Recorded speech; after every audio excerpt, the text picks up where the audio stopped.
ప్రవక్త ముహమ్మద్ సల్లల్లాహు అలైహి వసల్లం వారి కాలంలో మఖ్జూమ్ జాతికి చెందినటువంటి ఒక స్త్రీ దొంగతనం చేసింది. దొంగతనం నిర్ధారణ తేలిపోయింది. దొంగతనం చేసిన వారికి శిక్షించాల్సిందే. దేవుని యొక్క ధర్మశాస్త్రం ప్రకారం దొంగతనానికి శిక్ష విధించాల్సిందే. కానీ ఆమె రాయల్ ఫ్యామిలీ, చాలా ఉన్నతమైనటువంటి వంశానికి చెందినటువంటిది, పైగా అందం కలిగినటువంటి స్త్రీ. వాళ్ళ బంధువులందరూ ఏం చేశారంటే ఎలానైనా సరే ఈ శిక్ష పడకుండా ఆపాలి అని చెప్పేసి, మరి ఈ శిక్షను ఆపడానికి సిఫారసు ఎవరు చేస్తారు?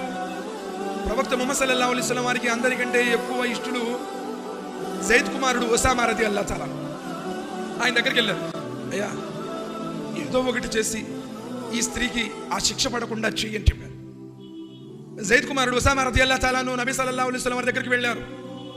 వెళ్ళి ఆ శిక్షణ గురించి ప్రస్తావన చేయడం మొదలెట్టారు. ఏదో పొరపాటున జరిగింది కావచ్చు, నబీ సల్లల్లాహు అలైహి వసల్లం ఏదో విడిచిపెట్టాడు.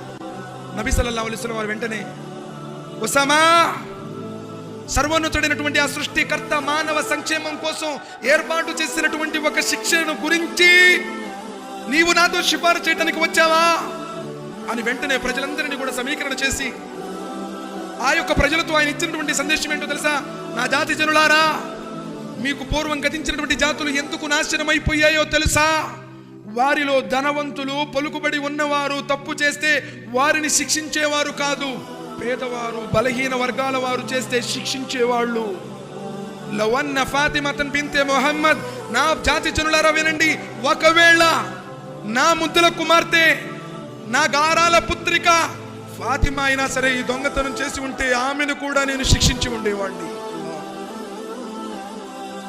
ఒకవేళ నా కన్న కూతురే ఈ తప్పు చేసుంటే నా కూతుర్ని కూడా నేను శిక్షించి ఉండేవాడిని. దైవ ధర్మంలో ఎవరికి ఏ ప్రాధాన్యత లేదు. కులాన్ని బట్టి, గుణాన్ని బట్టి, హోదాని బట్టి, అధికారాన్ని బట్టి తప్పు చేసేవాడు తప్పించుకున్నటువంటి విధానం ఆయన ఈ సమాజానికి పరిచయం చేయలేదు. ఎవరైనా సరే దైవ ధర్మం ముందు సమానులే. అందుకని జార్జ్ బెర్నార్డ్ షా అన్నాడు, ఆయన్ని మానవాళి విముక్తి ప్రదాయకుడే అనాలి. ఆయన లాంటి వ్యక్తి ఈ ప్రపంచానికి నాయకత్వం వహిస్తే ఆయన ప్రపంచ సమస్యలను పరిష్కరించి ప్రజలు కోల్పోయినటువంటి శాంతి సామరస్యాలను తిరిగి అందజేయగలడన్నది నా గట్టి నమ్మకం. జార్జ్ బెర్నార్డ్ షా అన్న మాటలు.